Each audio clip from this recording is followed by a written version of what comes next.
Inhale and exhale. Now, as you inhale, mentally affirm, I am that I am. Exhale and say, I am not the body. Inhale. And as you exhale, say, I am not the emotions. I am not the thoughts. I am not the mind. The mind is only a subtle instrument of the soul. I am the soul. I am that I am. I am a spiritual being of divine intelligence, divine love, and divine power. I am connected to my higher soul. I am one with my higher soul. I am that I am. I am one with the divine spark within me. I am a child of God. I am connected to God. I am one with God. I am one with all. Take a deep breath. Feel a wave of relaxation touching you, moving around you. Feel this wave of relaxation enfolding you. Take a deep breath. Gently open your eyes with a big smile. All right. Hello, everyone. Welcome to the third session on Thoughtforms. We will be talking about some of the last few thought forms which were there. In the previous slides, if you can see the screen, the presentations on the screen, we had spoken about, animal affection, grasping tendencies, and peace and protection, which was one of the last few things we talked about. And this one, which reminded us of the golden snitch from Harry Potter. Okay. Moving forward, we'll be looking at just quickly recollecting some of these ones about animal affection, which basically means these curving hooks and the tendency to want something, to desire something, and not be very selfless about the whole thing. Okay. Then from there, we moved on to religious feelings, vague religious feelings, which, if you remember from the previous slides, was more on the blue or violet side of the spectrum. And because it's vague, the thought form over here, it has a border which is again like cotton candy. So if you remember in the few previous slides, whenever it came to vague affection, it had this cotton candy feeling. When it came to vague religious feelings, it again has this cotton candy feeling. So in general, we can conclude that cotton candy means things which are really vague. So if you like someone, but you're not sure if you really like them, give them cotton candy. Or if you really, really like someone, that's when you make the thought form very definitive, and that's when you give them a diamond. Okay, I'm just kidding, of course. Okay, you can give a diamond at any time.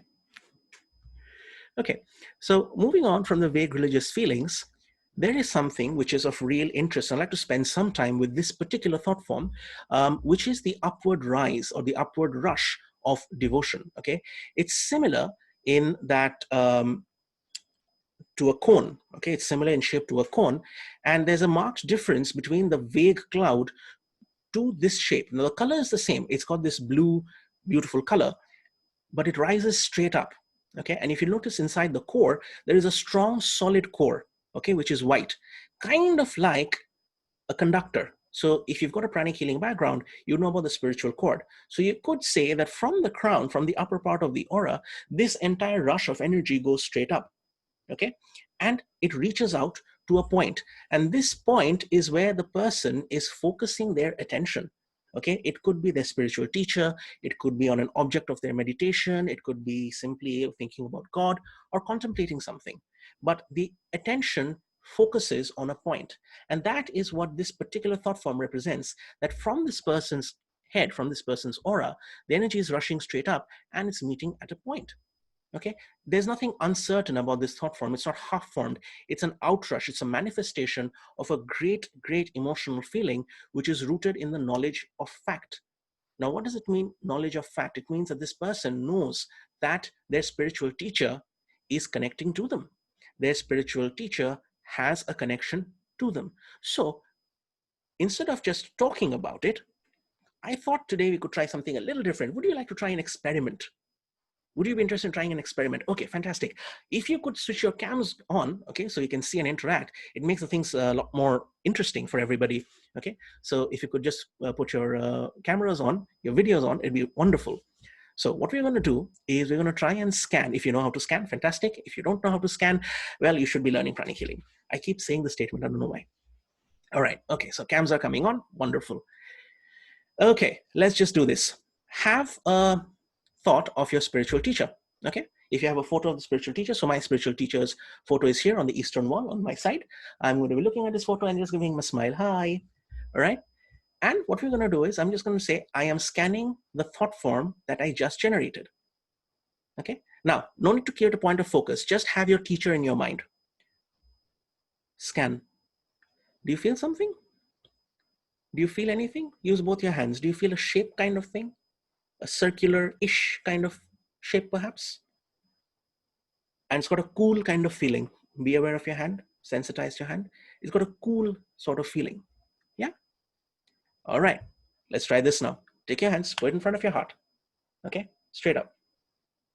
Close your eyes and clearly visualize your teacher in front of you. Okay? With your eyes, smile at the teacher. With your eyes, smile at the teacher and say, Atma Namaste. I, the soul, salute the divinity within you. I, the soul, recognize the spiritual teacher within you. I, the soul, am super receptive, super conductive on all levels to the divine energies passing through you. Yes, Master Chua. Thank you, Master Chua. With gratitude, respect, and love. All right? Now, just stop. It's an experiment, so we are not going into the feeling part yet. We're going to scan. All right? Imagine yourself in front of you. Open your eyes. Open your eyes. Imagine yourself now in front of you. Okay? So if you're here, imagine yourself small in front of you. Scan above your crown. Don't just scan the spiritual cord. What you're looking for is this shape, this upward rush of devotion shape. Do you feel like a cone, like a cylinder, starting thick at the base and then tapering to the top? Use 2 fingers to scan, use 1 finger to scan, whatever you're comfortable with. You should be feeling this cool sensation. Yes. Yes. Interesting, right? All right. Now, hands down, second part of the experiment.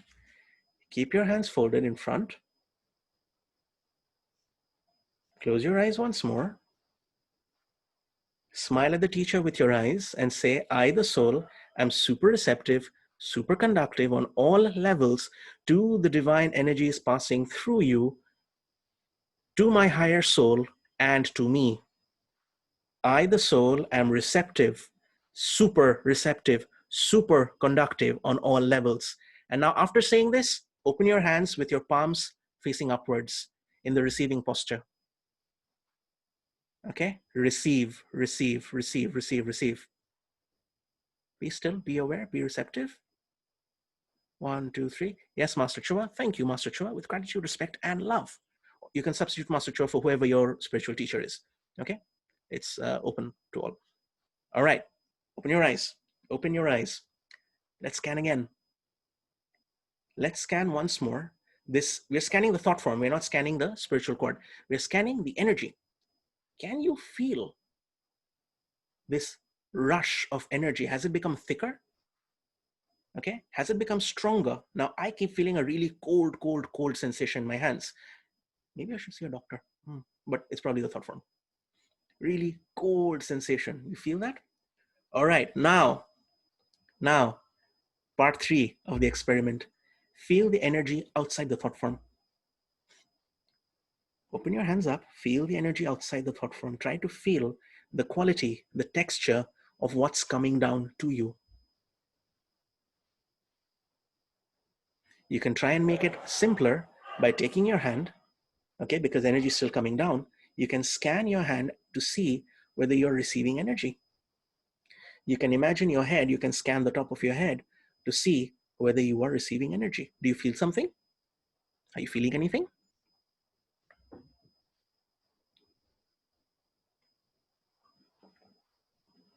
Okay, now scan your spiritual cord.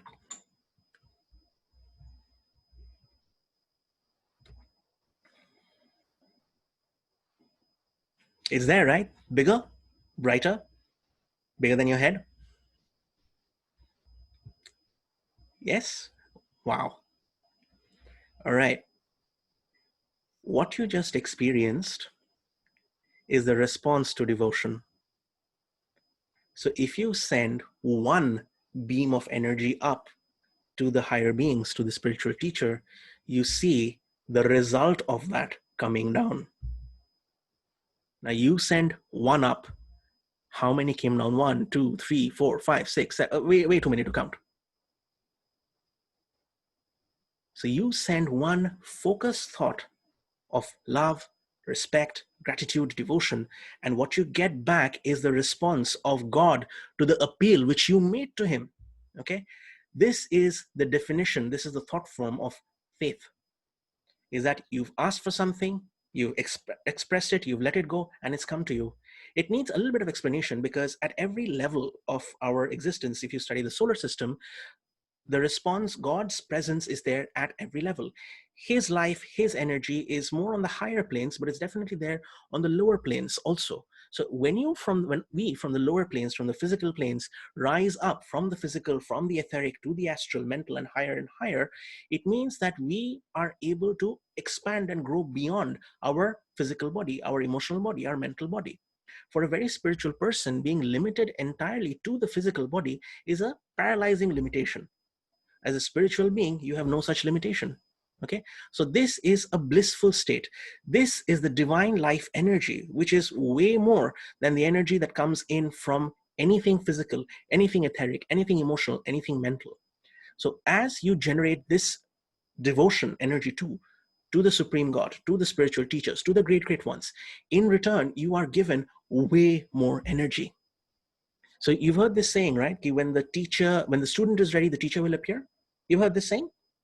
There's also another saying from India, which is, or maybe it's from some other places, I don't really know. It says that if you take one step towards the teacher takes 100 steps towards you. Or if you take one step towards the teacher takes 10 steps or 100 steps or 1,000 steps towards you. This particular thought form is a representation of that. Because you send out one wave of love and devotion and look at how many waves come back.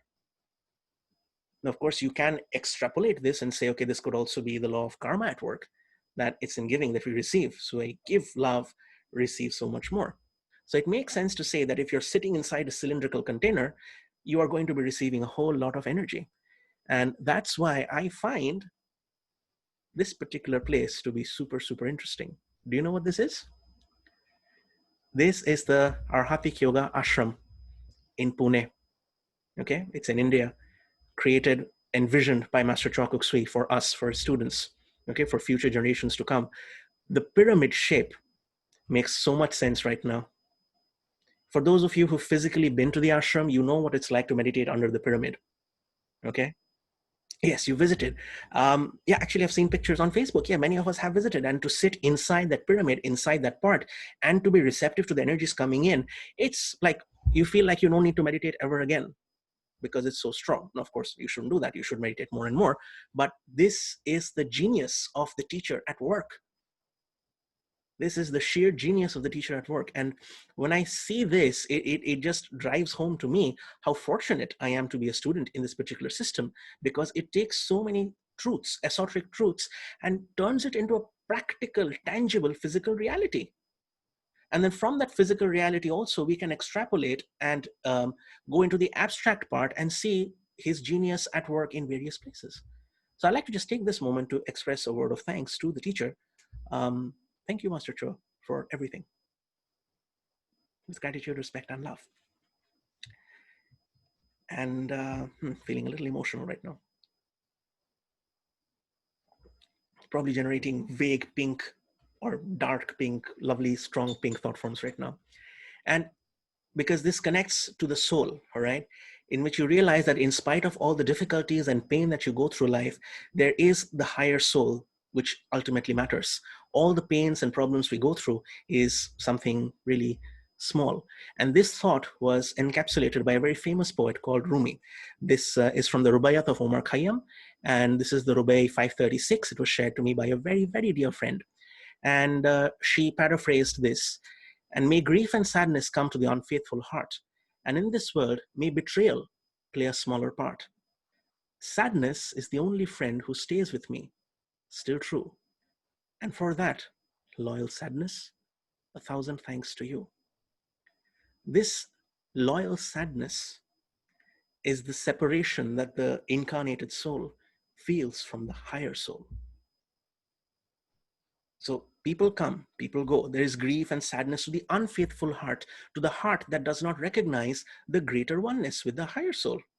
So this world, we may be betrayed by family, by friends, by workers, by everyone. But this emptiness that we have inside us will continue to be there until we are open to the higher soul's energy coming in. So it's a very beautiful couplet, which I thought I would share, because when my friend shared this with me, I was speechless for a very long time and moved. So I thought it would be very appropriate to share this with the group today. Okay, moving on then. The blue thought forms, we continue. This is the thought form of self-renunciation. It's a very light pale color with a glory of white light shining through. So if you look in the center parts, the color is much lighter. This in the Catholic religion is what you call a definite act of devotion, or it's an act of utter selflessness or self-surrender. It's kind of like what a parent, the kind of sacrifice they make for their child. You can also take this to make that the spiritual teacher has made many, many sacrifices for their disciples. Okay, so these thought forms exist only in human beings. Okay, it looks a little bit like a lotus if you come to think of it, right? And it might be indicative of the greater pattern at work. So according to the authors of this book, C.W. Beta, he says that it seems probable that there's an explanation, there's a similarity which is found in the partially open flower bud shape and bears a certain resemblance to shells or leaves or even tree shapes. So these thought forms of creation can find parallels in other places of existence. Okay. In fact, he goes on to say that all of our lives, we are also just thought forms of God. So we are not really real, which seems pretty interesting. And the most significant fact about this complex thought forms is they can be, you can see that they have a certain mechanical shape to it. Like this looks real. It looks like it's flowering and budding and growing and expanding.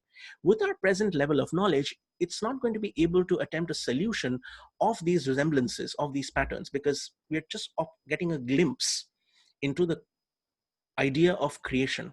So we have a presumption, we have an idea that the forces of nature work by creating thought forms.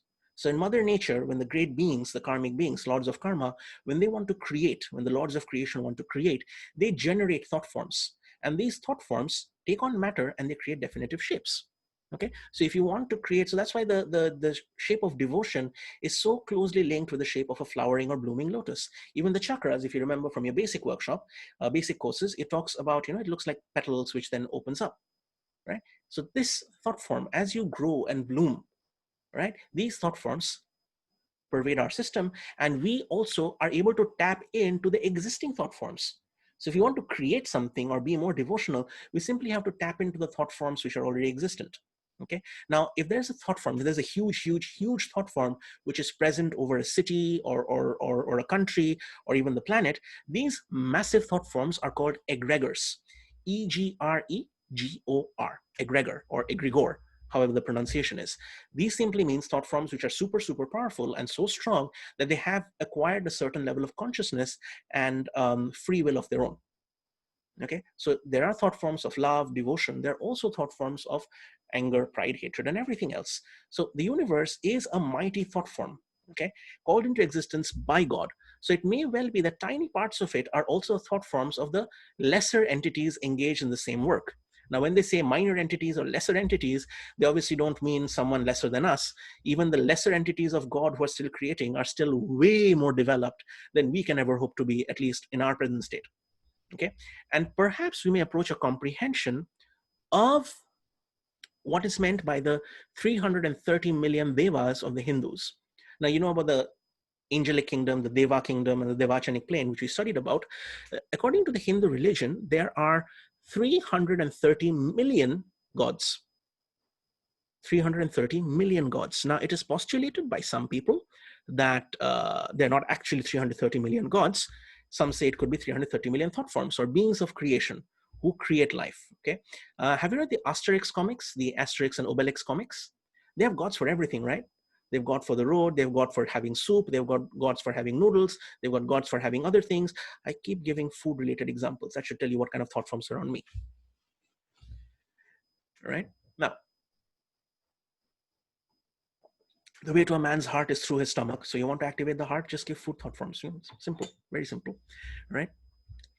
According to another group of people, they postulate that the early ancient Indian scientists called the rishis and the munis, they calculated the number of cells in the human body to be 330 million. Now, based on the maths of that day, in present day, I think it's more like 33 trillion.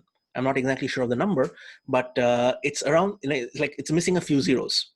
But they postulated that each and every cell is alive and they have consciousness of their own. And so each cell is a deva, is an angelic being, which works together to keep the whole body alive.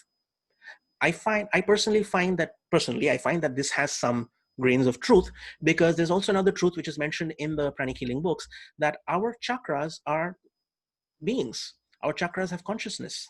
Okay, so say hello to the angel or the being of the heart chakra. Okay, greet it. So these beings are also operating. So our entire body, if you look at it from a scientific perspective, physiologically, your body is held together by trillions of other living beings, including the bacteria that live in your gut, the process of digestion, the process of eating, the process of going through life. All of this is happening because of many, many, many, many monocellular creatures working together. So you are not you just by you. You are a you composed of trillions of other yous. It's become really confusing right now. I hope I've been able to generate a clear enough thought form. Okay, good. I'm very happy to hear that, because from that, we now move into the intellectual series of thought forms. So we covered the emotional series, which is the pink thought forms. Then we moved into the devotional series, which is the blue thought forms. And now we're moving into the intellectual series, which is the yellow thought forms. So according to the text, yellow in any human being indicates intellectual capacity, but the shades vary a lot. And it may be complicated by the mixture of other colors. Now, generally speaking, if the intellect is more animalistic, more sense-oriented, then the color is going to be darker. Now, in the astral body and mental body of business people, it will show as a yellow ochre color because there's some ambition, there's some drive. While the pure intellect is devoted, which is devoted to the study of, say, maths or science or the arts, the high arts, okay, really intellectual stuff, it appears to be golden. So this gives us a little bit of a clue that the coveted golden body may have something to do with intellectual development. You've heard this term, right? Golden body, developing the golden body, developing the rainbow body, developing the vajra body, developing the nobody, somebody, anybody. Okay, it's to do with the intellectual growth and development. This color, which you see, this vague intellectual color, it rises to a clear, luminous lemon yellow or primrose yellow when the intellect is being employed unselfishly for the benefit of humanity. So when people gather together to do the great invocation, they're just blessing, or they're blessing the earth, or they're blessing people. They're probably generating this lovely yellow color. Okay, most yellow thought forms are clearly outlined, and a vague cloud like this, what you see on the screen, is kind of rare. Why? Because it indicates intellectual pleasure. It's appreciating the result of ingenuity. Like suppose someone's done something clever. Okay, it's like this. If you look at the bullet points, which are there on the screen, you'll notice they're varying shades of yellow. You see that? Okay, I'm just going to go back a few slides. You see the bullet points over here are blue in the blue slides. Okay, if I go back a few more slides, different shades of blue. And then if I go back to the pink series, different shades of pink. So now, as you appreciate the intellectual effort that was put into making this kind of design, you generate a vague yellow kind of thought form like that, because you're not appreciating the end result, but you're appreciating the process that's taken you there. So that's when you will see this kind of a thought form. It indicates intellectual pleasure. the appreciation of the result or the delight in clever workmanship. So that's what you're going to get. Now, this is the kind of pleasure which an ordinary person feels when they see a good painting, or they hear a nice piece of music, or even interestingly, when they remember a happy event.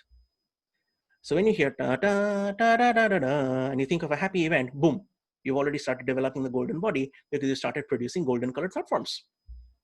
So again, do not underestimate the Twin Hearts meditation, because your levels are still being achievable if you do your Twin Hearts properly. Amazing, right? Absolutely amazing. Right. Now from there, we are now going into some of the more defined thought forms. So the first figure, the one, it shows the creation of a thought form, the growth of a thought form, okay? It's not yet clearly defined. Now these thought forms are seen, or were seen, by the theosophical lecturers when they posed some theory to the crowd, and the crowd was generating these kind of thought forms, thinking, being very intellectually stimulated. So as a speaker, as a clairvoyant speaker, it is, according to them, it is really, really rewarding when they see these kind of snaking thought forms coming up, which means their audience is absorbing these questions. Okay. On the other hand, sometimes people don't ask questions because they're curious. They ask questions because they want to demonstrate how clever they are. We've seen this, right? From school, college, even nowadays. You always get that guy in some workshop where they ask these pointed questions, which is just meant to see how much the teacher knows, not really because they're interested in learning. So then that thought form, if you see here, it acquires a duller color, a darker color. Okay, an ochre orange kind of shade. Okay, it's strongly tinted with the deep orange that indicates conceit, and it's looped together. Okay, it's not a general wave like, oh, I'm interested in knowing, show me, teach me. It's just like, do you know this, do you know that, do you know how much I know? So it loops in on itself. So thought form is a very clear indicator of the personality of the person. Interesting, right? Moving on from there, we go into the other kinds of thought forms. So the left one shows high ambition, which is another manifestation of desire. This is the ambition for place, power, or rank. The ambitious quality is shown by the rich, deep orange color, and the desire part is shown by the hooked extensions, which precede the form as it moves. So they have a desire for growth, but they also have a desire for doing it in a ambitious manner. So it doesn't just move forward, it moves forward with a claw. It looks like a claw. And so if you think of English phrases, we've heard this phrase, right? He started low, but he clawed his way to the top. That's kind of what this represents. Now, this thought, if it's good and pure, it's fantastic. But if it's dark or selfish or self-serving, it'll show itself in the darkening of the clear orange by dull reds, browns, and even grays. So this one is high ambition. There doesn't seem to be any such browns and grays over here, but it's shown on this side. You can see the browns on the right-hand picture. Now, if this person who generated the thought form on the left coveted his rank and not for his own sake, it would be for the desire to do well. So someone wants to become president so that they can take care of the whole country, not because they want money or rich or whatever. Okay, so you have high ambition, which can be selfish as well as unselfish. Okay, on this side, the ambition of a lower type is represented in figure 21. So here you've got this large stain of the dull brown gray of selfishness, but there's also a considerable difference in the form. Instead of it being like a projectile as being sent, it's kind of concentrated. It's circular, it's spherical. It has a very definite outline. It's also rising steadily onward towards a definite object. And it's we observe that the central part is still projectile shaped like a bullet. Okay, it's floating. It's moving forward, but it's not pointed. It's floating. The ambition to grasp and get everything, while on the left, it's like a hook on one side. On the right-hand side image, it's throughout. So it's not just a ambition. It's like, take everything. I'll take whatever I can get. It's selfish. Okay. Excuse me. On the right side of the screen, we now see all these other thought forms. Now, in the interests of time and condensing the information rather than going through each and every, I put them all together in this slide because this shows all the negative emotions bundled together, and you can see a very definitive pattern. Look how sharp the thought forms are. On the left side, the first one is sustained anger. Okay, it's like a pole. It's like a hook going straight in. Murderous rage is like a thunderclap. So when someone explodes into anger, like boom, all right, Loki has said something and now Thor has gotten angry, boom. And you've got this kind of shape or thought form coming about. Okay, it's murderous rage. It's not just ordinary rage. It's black, it's malice, and red, which is passion and anger. You've got explosive anger, which emanates on the right hand side, the second image. It emanates throughout. It's not focused towards one person. Sustained anger, murderous rage, is focused towards one person or one place. Explosive anger is boom. The person just lost it. Okay, they've lost their cool, they've lost their control, boom, they've just exploded. And you notice the colors of red and orange, which means there's a self-interest at work. They feel that they've been hurt. They feel that their pride has been hurt. Now that's exactly when people get very explosively angry, when they feel that their pride is affected, when their ego is affected. Okay, that's when this main kind of anger comes up. The next one is this brownish greenish color of jealousy, watchful jealousy. Okay, you notice it's like a snake which is kind of going up, focusing. It's waiting, watching. It's going to go back down again, rise its heads. This is the thought form you'll see on people who stalk other people on Facebook or Instagram. Okay, you'll get this thought form from people. Let me see, what update did she post now? What's happening now? What's happening now? They're generating this kind of a thought form, which is like going through. Okay, that's watchful jealousy. We want people to do well, but we don't want them to do better than us. That's the kind of thought form that generates. While angry jealousy is, they have done so much work. How dare they do so much work? This person has been in pranic healing for 25 years. How dare they call themselves a senior? That's the kind of thing. You've probably heard on the internet, a lot of people like this. Okay, there are a lot of people with this internalized venom, internalized anger, where they keep wanting to not let other people succeed. That's because they have this angry jealousy kind of energy in them. Okay. Moving on, we now have again one of those vague sympathoids, which is vague sympathy. And again, it's this cotton candy tinted with green, blue color. This green color shows it's a manifestation of the feeling of sympathy. And we can infer from this indistinct shape is that it's not a definitive or an active form of sympathy. Okay, it's not the kind of sympathy that will translate from thought into action. It's rather instead a very general feeling of sympathy that might come over someone who has in the news read of a sad accident, or they've entered a hospital and they've seen other people who are sick and unwell. This is a thought form which is really present in the world right now, because we read the news of, okay, let's do some self-introspection. COVID is on the rise, right? We're reading about millions of people affected. We're reading about hundreds and thousands of people who've died. Now, 2 months ago, the same news would have put us into shock. Oh my God, 1 million people. But now it's like, yeah, okay, 1 million people, they're affected. That shock has turned into vague sympathy. Our system adapts. That's the human nature. That's the human system. It is able to adapt, improvise, overcome. So that feeling of pointed sympathy that, no, I need to go out and do something, has turned into, yeah, okay, things are happening. We'll do what we can do. So this is the kind of energy that surrounds the majority of the world right now. Whereas if there's fear, okay, sympathy and fear, they kind of go hand in hand, because we sympathize with a person when we are afraid that their condition can come to us, can happen to us. Okay, quick question. What's the difference between sympathy and empathy? What's the difference between sympathy and empathy?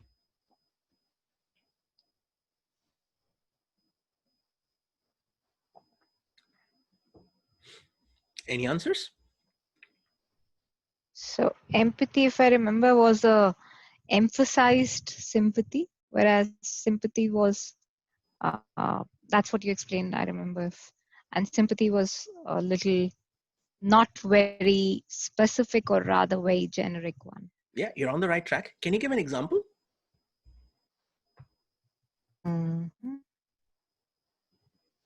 Not that I can clearly think of one. Okay, all right, it's like this. Okay, you read in the news or you read on Facebook about a person who's passed away. You read on the news about a person who's passed away. And you write a message, I feel sympathy, I sympathize with you, I'm sorry for your loss. Okay, you do that. Now, empathy is, suppose a person has written this message about how they've lost a parent. Maybe they've lost their father. Okay. And you know the feeling of losing a very close relative. You know that feeling for yourself. So you feel the same pain as them. So sympathy is when you understand the problem they're going through, you feel for them. As Lisa so correctly said, sympathy is when you feel for them. Empathy is when you're in the same shoes as them. Okay. Sympathy has an element of pity, yes, to a certain extent. It's better than outright pity. But empathy is when you are in that person's shoes. As Pauline has also said, you see it from that person's point of view. Empathy is more heart. Now, sympathy also has a lot of heart energy in it, but empathy is unselfish heart.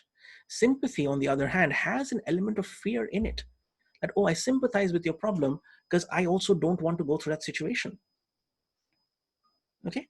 Taking this into account, taking this background information into account, we can read the next thought form, which is about sudden fright. Okay. When a man's emotions are suddenly agitated, okay, its natural tendency is to throw off explosive fragments.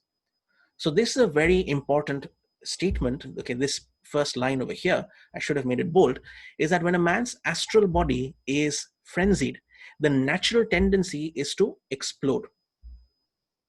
So you know the way to deal with people is to be gentle with them. If you're agitating a person, the first thing that's going to happen is they're going to start exploding, popping and rocking all over the place.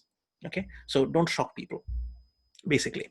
Now, if you remember Dr. Baraduk, he was one of the people we mentioned on the first day of the presentation.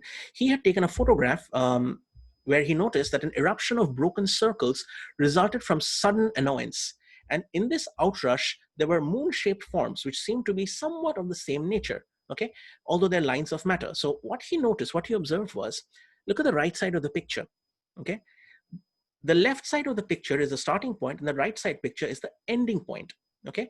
So those which were expelled first show gray, which is fear. But those which are middle, in the middle of the photograph, in the middle of this picture, they seem to be smaller in size. The color from pure gray has an element of pink in them. So the man is already partially recovering from the shock and is now a little upset that he allowed himself to be startled. Now, this is what happens when you're walking by and someone says, boo, and you turn around. Okay, there's shock. The astral body has gone all boopy boopy. Okay, and then like, oh, come on, man, you didn't have to do that for me. You didn't have to scare me like that. Okay, so that's when it starts generating those pink embarrassed thought forms. And then it even generates a red color, which is seen over here, which evidence that the mingling of anger and fear has happened. While the last crescent, the last moon shape, is pure scarlet, it's telling us that the fright is absolutely gone and the person is just annoyed. So have you noticed this happening to you or to somebody? You play a practical joke on them, they get frightened first, and then the only thing they express is annoyance. Okay, they don't, you have these people who don't like surprises. Okay, there are some people who love surprises and there are those people who hate surprises. Chances are that those people were exposed to this kind of a thought form and now they just don't like dealing with surprises. Okay, so that's an interesting personality insight. Now from here, we are going into more unpleasant thought forms and the general shape. I've collated them all together so you can again see the commonality in the patterns. Now, can you tell me, selfish greed, greed for drink, shipwreck, and gambler, what do these thought forms have in common over here?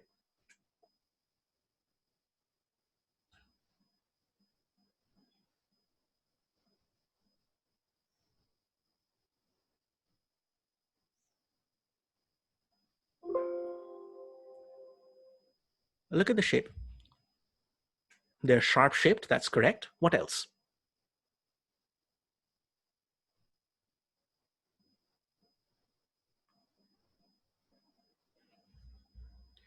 Let me start by drawing your attention to the hooks. Okay, you've got selfish greed over here, which has these hooks. Absolutely, hook, grasping, very good observation, sharp red, gray colors. That's the one I was looking for. You can see that, yes, it's got hooks, that's obvious, but it's got these sharp red, gray colors, which means anytime it's concerned with self, all selfish things, it tends to be rather red. rather gray. Okay, the grasping part is obviously there because they want to acquire, they want to keep, they want to take. They're not in a sharing mode, it's an acquiring mode. And the greed for drink, it pretty much looks like someone's fingers are curling around a glass, right? Kind of looks like, it's curled around. So the greed for drink is like this. And these are the thought forms which surround a drunken person, which are in the chakras of a drunken person. So for pranic psychotherapy, when you're removing, say, healing addictions, okay, you're using the EV to move the stuff off, it might be a little difficult because the thought forms are hooked. They're hooked into the body, into the chakras of the client. So you're going to have to go in and kind of unhook bit by bit by bit by bit and then extract. So when you're doing, the practical application of this is when you're working with somebody who has personality problems, someone has a lot of anger, someone has a lot of addictions, there will be hooks in the thought form. So when you're clearing it out, if you have the awareness that you have to remove it from the hooks completely, the result will be faster. Yeah, so good tip, right? Okay, now I'm going to come over here to the gamblers, which is quite interesting. The top one represents a gambler who has won. The bottom one represents a gambler who hasn't won. Okay, so the guy on the bottom, it looks like an eye, a red eye, right? Okay, this guy is constantly shifting, watching. The gray color indicates fear. The red color indicates selfishness, and the black indicates malice. So a person who is gambling and losing obviously is very afraid they're going to lose more money. They don't want to lose more money, and they want to hurt someone who's taken the money from them. Okay, the one on the top, it's got gold and red and other colors. It's got a yellow color in it because the guy considers himself to be very intellectually superior. Now, gambling is, of course, a stroke of luck. Large parts of it are luck. Maybe some parts of it are talent. I don't know. I've never gambled. Okay, except for that girl who I told I had a crush on her, and that was a gamble that did not pay off. But I'm pretty sure I didn't generate that kind of thought form. Nevertheless, it has what they call a guillotine shape. You see a guillotine, a French instrument of decapitating people, lopping the head off. That's the kind of thought form. So this person wants to cut off all other people. He wants to win at any cost. And that particular cutting off color, this cutting off shape, has this hook as well as a guillotine kind of sharp edge. Is the red color the same as the basic chakra color? No, it's not. The basic chakra color is a much more purer color, much more vibrant color, while this color is the red of anger, fear, and jealousy. Okay, mostly anger. Okay, so these shapes, they're cutting, they're hooked, they want to win at any cost. So that's the difference between a jealousy thought form, a gambling thought form of a winner, and a loser. The core energy is the same, but it just changes the shape dramatically. Okay. Now the interesting part, what I kind of tried to extrapolate was, if you think of this as the upper lip and the lower one as the lower lip. So when the winner starts losing, the lower lip detaches, turns around, and turns into the eye. So the thought form, it's like this. Okay. It's got these two things. They start losing, it disintegrates, flips around, and boom, it's turned into sort of like an eye. Like that. So the shapes are, they change themselves. The last one over here on the left hand side, second last rather, at a shipwreck, it's a sudden rush of pity, of fear. As you can see, it's a lot of gray over there. These are collective thought forms. It's a group thought form. It's not something that's generated by any one person. It's by all these people who have been wrecked. And then you've got this nice, beautiful golden one on the top where you have the search party, where they're sending out thought forms of, okay, we want to find you, we would like to help you. They're trying to intellectually plot a course, how to best get there, how many drafts are needed, all that kind of planning. So there's sympathy, the green over there. There is intellectual capacity, which is the yellow colored there. There's also a lot of fear, because even the rescuers, they're quite afraid in what condition will they find the survivors, if they're survivors. And so the hooking part is over there, and at the same time, it's tinted with a bit of fright. Okay. So the question is, will a person lose more by releasing himself or herself from the addiction? Lose what? Or lose the game? Sorry, can't hear you. Yes, lose more in the game is what I meant. Why I'm asking this is because, as you mentioned, that there are the thought form is getting released from the two to more like a circular, the way it is given for a loser here. So if a person is trying to get released from this addiction, will that person really lose more before actually getting out of the addiction? Is that a rule? Maybe not, No, but it's not a rule. does it make It's sense? it's Not not a a rule. rule. It's Yeah. not a rule because you got the rule, the law of karma at work. You got the person's personality and other factors at work as well. Yeah. Yeah. So you can't really say that this is always what will happen. So it really depends. Okay. Now, Mm. okay. Yeah. So last one that I want to draw your attention to is this interesting thought form of on the first night. Now, this particular image is in the context of the first night of someone performing on the stage. Okay, because again, this book was written 100 years ago, where it was more common to perform on stage, and I'm not sure if the same first night applies for any other kind of performances. But in general, there is fear. Okay, you can see the gray fear, and you've got this intellectual capacity at the same time, this passion which is inside, because they know they're going to be performing. There's a desire to perform, to show. There's a certain amount of love. There's a certain amount of arrogance, you might put it, where you've got this orange color showing up, and it's got ups and downs. It's like a roller coaster.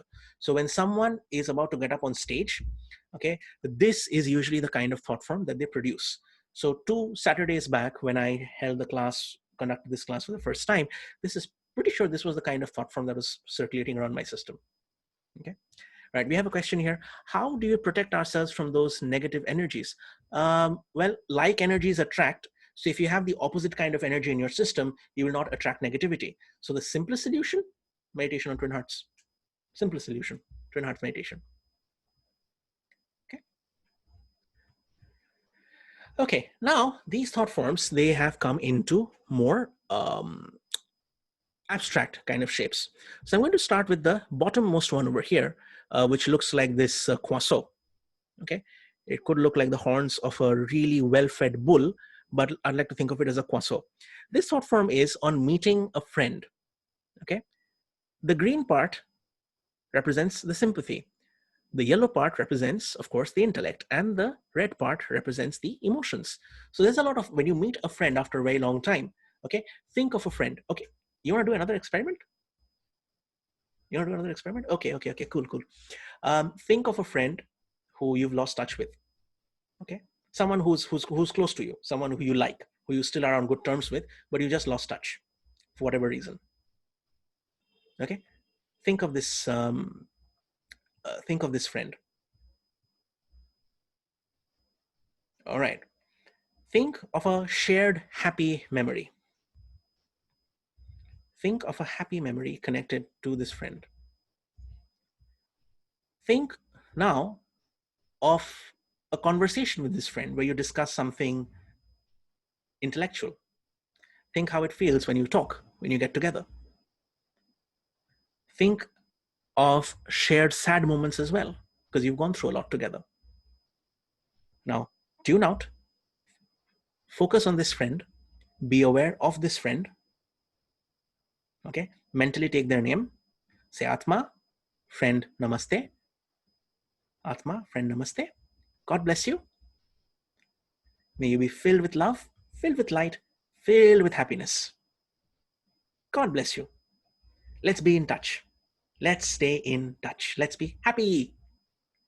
And now put your hands in the blessing position and just send a wave of love, a wave of sympathy, a wave of intellectual stimulation. Okay? Love, light, and power. Boom. Go forth. All right? God bless this friend of yours. May your friend and you be in touch, be reunited. Okay? Cut the cord. Cut the cord and release. Okay. While on this topic also, to just go back to Charmaine's question, how to protect yourselves from negative energies, as Hengame very correctly has pointed back out to me, there's something called shields. We have something called psychic self-defense. There are actual shields which we can create to protect ourselves from the onslaught of negative energies. Now, if you've done pranic psychotherapy, or if you've not yet done pranic psychotherapy, there's a basic kind of shields which are taught over there towards the end of the course. Okay, it's there in the book. So you can learn about shields. You can create shields to protect yourselves from physical harm, from emotional problems, from psychological problems, even from the negativity which hurts, which is out there to get you. So, okay, let's give an example. Um, as pranic healers, we often have to deal with a lot of people's unwanted attention, right? If you've done pranic healing for others, you might have come across certain clients who become really dependent upon you, and they'll message you and text you at all odd hours. So how do you even shield yourself from that? You can create a form of shield to save you from the negative, constant negative attention coming your way. Okay. Yes. Do we have a question? Someone saying something? No? Okay. All right. So that's the thought form on meeting a friend. On the right hand side, you look at this thing which looks like a brain in a cup. This one, the appreciation of a picture. Look at the colors. You got green, you got blue, you got yellow. So automatically it tells us that there is an appreciation of various things happening. The person is intellectually, that's the baseline of it, is intellectually appreciating what they're seeing.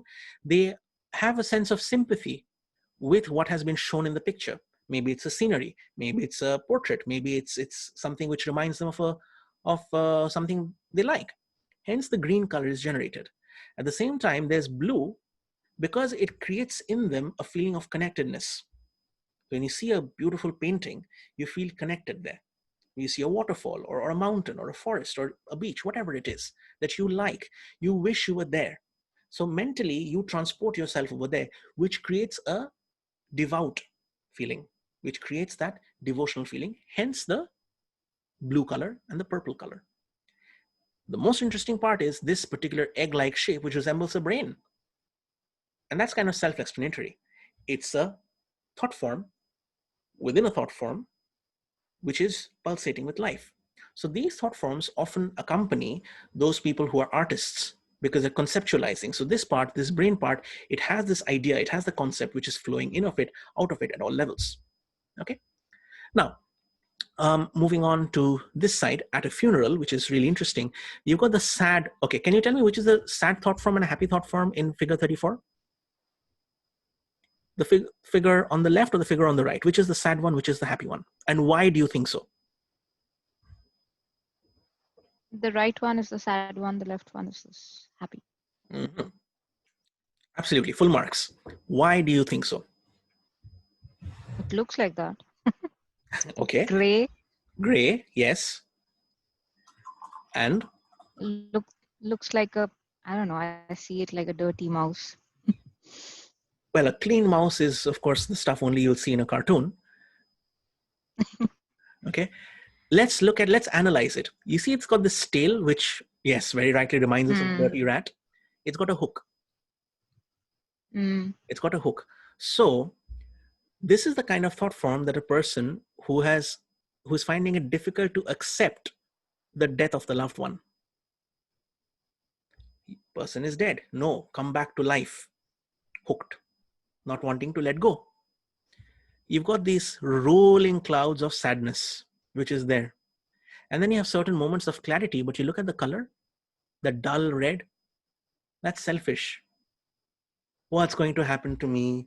Who's going to take care of me? Who will I talk to now that you're gone? So there's still an element, a large element of grief, of self-pity, which is connected. And then again, this billowing of, oh no, the person's gone, I wish they were not.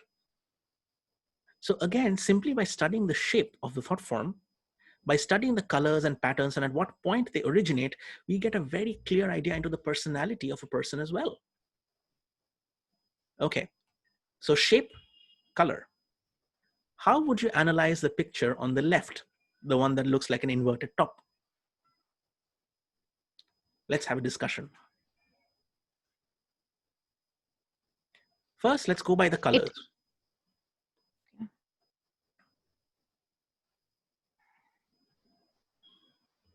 Yes? Pink, like a carnival color. Yes. Yes. Yes. What else? We've got the green, which represents sympathy. So how would you analyze that? It's a large base of sympathy. So how would you analyze that? it sympathizes, but at the same time, it has faith. Yes, correct. I love the remark that, okay, I can't see your name. It just says G's iPhone. So I love the remark that you said. It's happy that the person is ascending. Yeah. Brilliant observation. Love it. And yes, that is exactly what this is. This is the thought form generated by an intellectual person who blesses the soul after the death of the body. So you can see here, there's a wave going up. There is this green, which is on a bed of sympathy.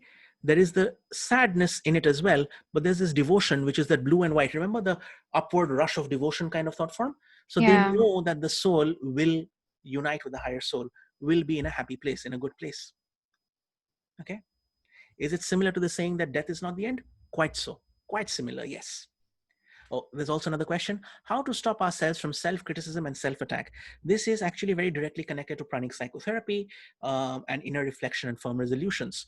So before going to bed every night, you can list 5 good things about yourself, 5 of your accomplishments. Now, all too often, it's very easy for us to beat ourselves up psychologically. Okay, lazy, overweight, this, that, etc., etc., etc. These are very common problems. But if you look at 5 good things, like I did this work, I spoke to this person, I got this job done, I bought enough food for myself, I slept for 7 hours or 8 hours. Congratulating yourself for the good things that you do is one of the most basic steps towards you take. If you want a more higher level of thing, you could do the pranic psychotherapy workshop, where it tells you a lot more details on self-improvement techniques, actual methods and techniques, which if we start talking about it now, it's going to go way beyond the scope of at least this particular study session. Okay, I hope that answers your question. All right, we have another question from Jose. Namaste. Is it possible, I hope I pronounced your name correctly, is it possible that before doing twin hearts meditation, we intend to disintegrate certain kinds of thought forms that we do not want? Yes, absolutely. Absolutely, yes. If you form, so when you just do twin hearts meditation, just like that, it has a powerful cleansing effect. But if you form an intention before doing twin hearts meditation for certain types of cleansing, the effect is multiplied. It's multiplied tremendously. So yes, absolutely, before doing twin hearts meditation, if you want to disintegrate certain negative energies, negative thought forms, by all means, yes. All right, perfect. Good, great question, by the way, thank you. All right, let's move on to the next one, the left one, the last one. This is the thought form generated at a street accident. Okay, now look over here. The one on the top is a general feeling of green. Green meaning what? Sympathy. So this person generates a feeling of sympathy. There's an element of pink, which is that they want to help out. Okay, it's a person of goodwill. This kind of thought form is generated by a person of goodwill at a street accident. They say, oh, poor fellow, okay, fell off his bike or got hit by a cow. Okay, it happens in my country. People get hit by cows. The one on the bottom is a man of action, is a person of action.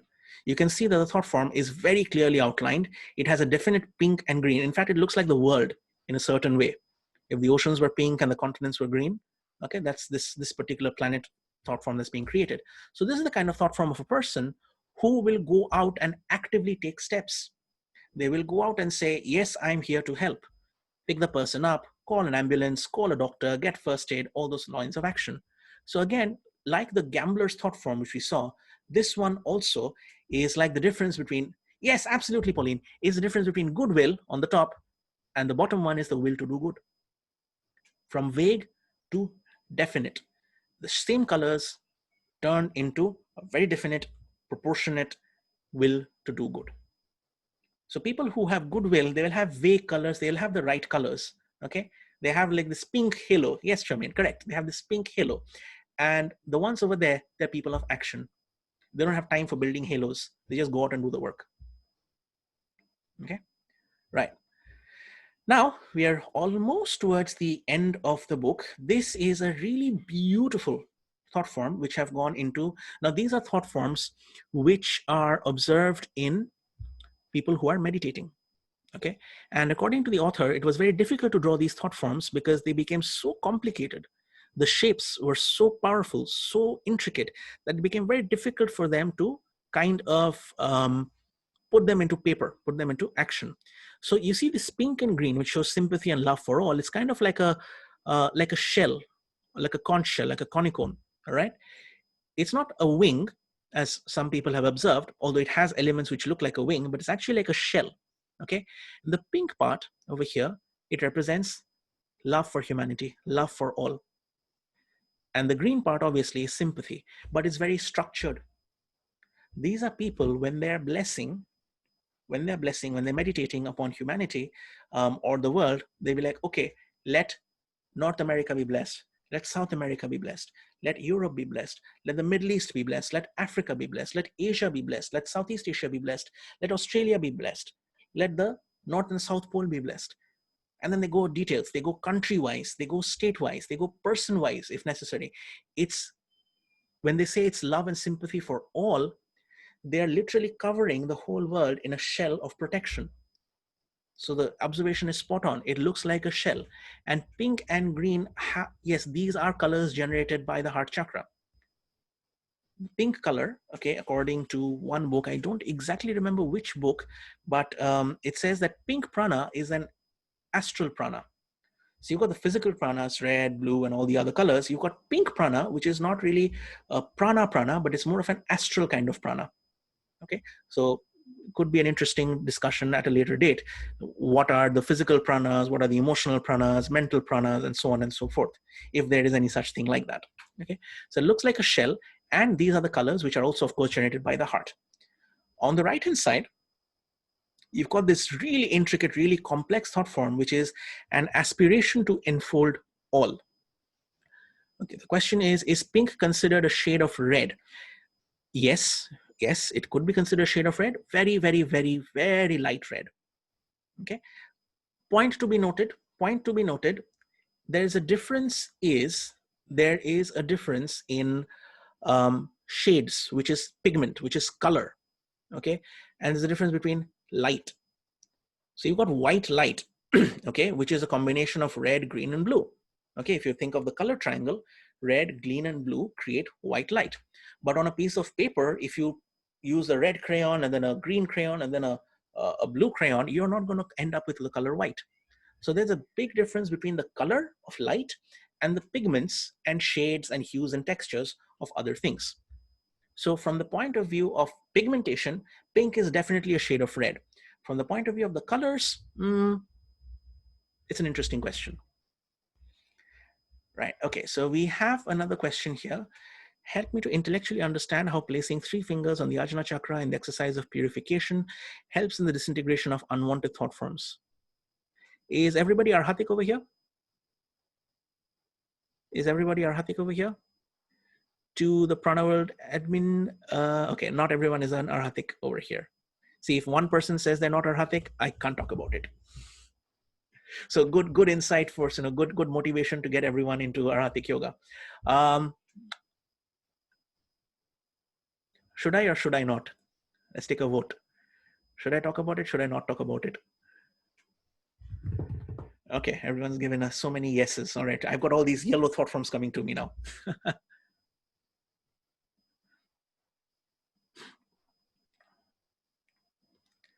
Okay, this is outside the scope of the discussion, but nevertheless, according to one of the masters at the retreat, at one retreat, I'm not giving names over here, one finger represents intellect, okay, crown, ajna, heart. So using your light, love, and power aspects, and you're focusing on the ajna. Ajna is the center for will, okay, it's a center for will, and it has an effect. So the upper chakras, they have an effect on all the lower chakras. And from basic pranic healing, we know that ajna is called the master chakra. So when you control the master chakra, okay, it has an effect, a pervasive effect on the entire body. And as you will and decree for the negative energy to come out, the ajna chakra takes control and does the work. Now, I can't really go into too much details because again, it becomes a separate discussion, but I hope you understand a little bit of what I'm talking about. If you've done the workshop, you know what I'm talking about. If you have not done the workshop, please do the workshops. It's amazing. Okay. Now you can ask a lot of questions because Thoughtforms is a very interesting chapter, interesting book. It can cover your understanding of many, many topics. But as rightly pointed out, if we stick to the book, it's going to be more productive. Okay. Now, over here, we are going into more thought forms which are generated by people who are meditating. Okay. The first one is the 6 directions. Now, we know there are at least 8 directions: north, south, east, west, northeast, southeast, northwest, and southwest.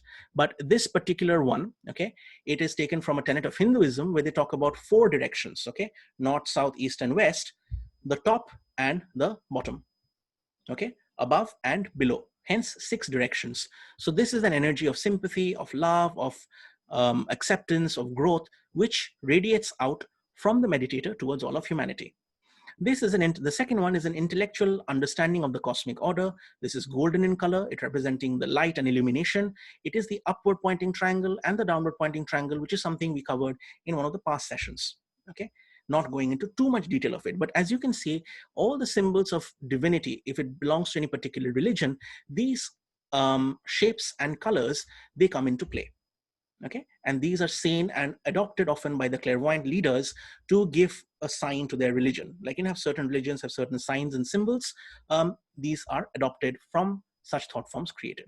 Okay, the logos meaning the universal supreme God as manifested in man.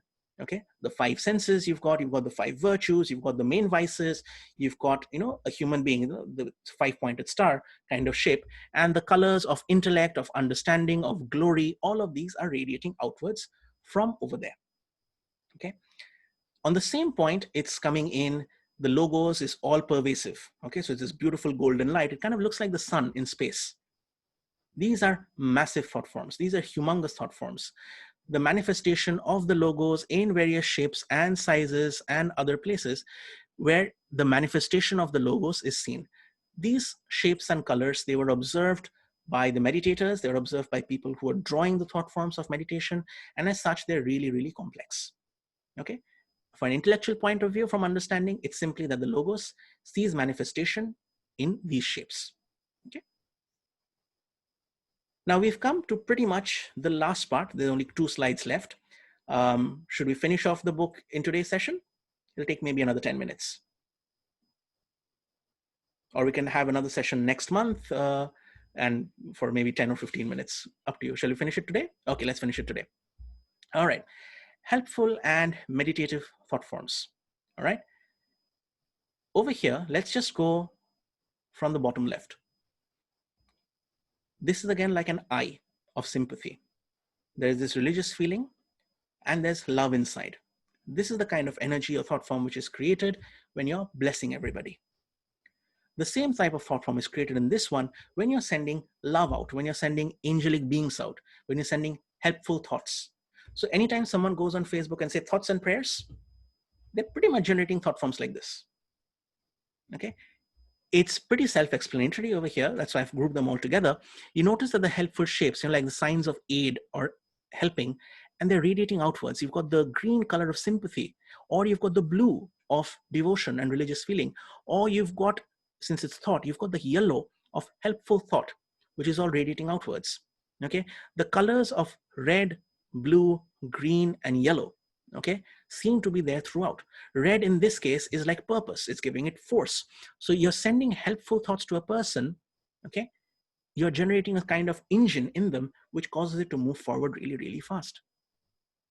Okay, so these thought forms, some of them, as you can see, are pointed, they're moving forward. This thought form in particular, it has faith in God. It has faith in God. At the same time, it's got all these other colors, intellectual colors in them, which is that, yes, I am doing my work, but at the same time, I'm confident that God's blessing will be there. And I am doing it to help. Have you heard of this phrase, God helps those who help themselves? This is kind of a representation of that phrase. So they've got the intellect, which they've used, and they've got all these arrows emanating outward from it in order to manifest their work, to do their work. But at the same time, they have a deep-rooted faith in God. All the actions, all the thoughts are connected by this upward rise of devotion. Now, because there's so many thoughts, it's no longer a pointed shape, but it's acquired a half moon, a crescent shape over here. So it's a good representation of being self-helpful. even as people generate thought forms of help, they create these angelic shapes. So if you've got these beings or little cherubs, which with floating wings, moving about, no, to help everybody, that's what it looks like. Okay, so just look at the shapes over there. There seems to be a question.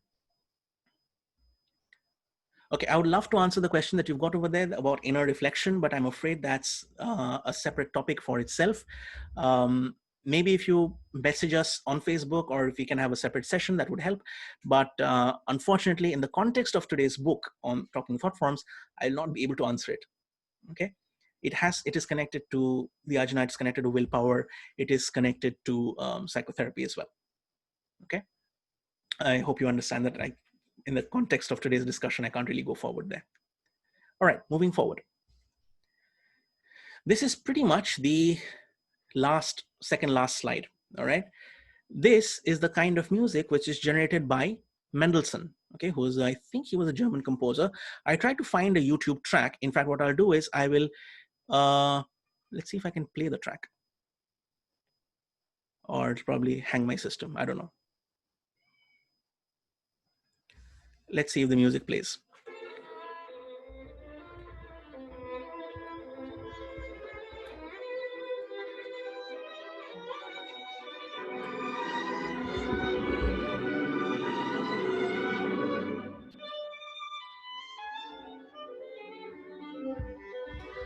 Okay, what I'd like you to look for is, as the violin is moving back and forth, look at the colors and shapes.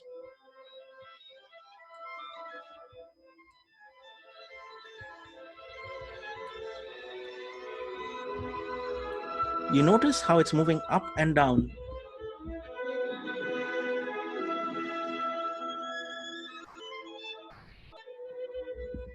Right. So we have to pause, otherwise it's just going to become a concerto in and of itself. There is a flow. As the music crescends and rises and flows around, it generates this amazing united color, this rhythm. Okay, you've got the intellectual appreciation. Remember that brain kind of thought form which we saw?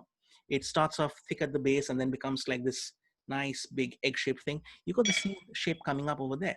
You've got a beautiful rhythm. You've got a beautiful melody and harmony which gets produced. And that's the music of Mendelssohn. There are other musical composers as well. You got Wagner. Now, Wagner was a German composer whose music was really, really staccato, like da da da da da da. It was very sharp. If you listen to those kind of compositions, I'll probably look some up and share with them on the group. You've got really sharp rising shapes, and that's the exact form which is created. Now, what's very interesting is, if you look on the images here, like Gounod, his music is pretty lilting. I've not heard his music, but I'll have to search for it. But looking at it, I can say that's pretty intricate and complex. While if I look at the music of Wagner, you see the entire city is so small, and the whole thought form is covering the whole city. And that's Wagner. His music has been inspiring people for more than, I think, 200 years now? And people are influenced, modern day composers. If you heard of people like Hans Zimmer or John Williams, they cite Wagner as one of their key musical influences. So question is, how about those with chakral healing music? Unfortunately, they don't have a plate for that in today's, in the Thought Forms book, but it does represent, I would imagine it represents a lot of smooth flowing colors. Now, since there's a lot of sympathy, I imagine it would have a lot of green in it. Since it has a lot of love, I would imagine it has a lot of pink in it.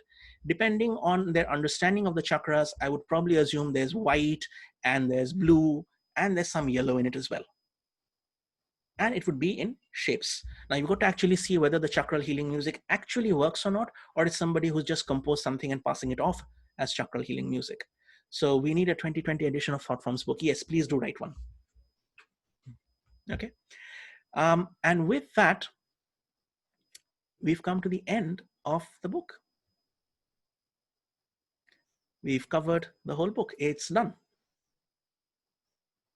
So thank you everyone for joining in for this session. A huge, huge vote of thanks. Can you help to explain how thought forms gain consciousness, an example in outpourings? That's not really covered in the book. But tell you what, let's ask this question on WhatsApp. I will have to study a little bit more over there and explain that to you, okay? Because it's connected to the certain elements of Kriya Shakti and magic which get involved over here, because it's connected to the mental body, then the emotions from the astral body, and then the etheric body, and they take that energy and it coalesces. How about those pictures that show people who are coming? I'm nope, sorry, no pictures like that. I wish I could find, but they're none. All right. So if there are no further questions, let's end the session with a vote of thanks. Okay. We'll be in the receptive position and we'll be generating pink, blue, yellow thought forms, probably even green thought forms.